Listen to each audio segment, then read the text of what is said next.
ठंडो पाणी सुळी कती मिठी बाळी, पहाळा ठंडो पाणी सुळी कती मिठी बाळी, छोळनी लागनी हाय हाय छोळनी लागनी।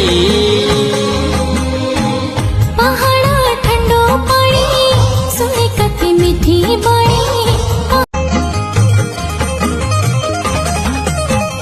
पहाळा ठंडो पाणी सुळी कती मिठी बाळी, पहाळा ठंडो पाणी सुळी कती मिठी बाळी, छोळनी लागनी हाय हाय छोळनी लागनी।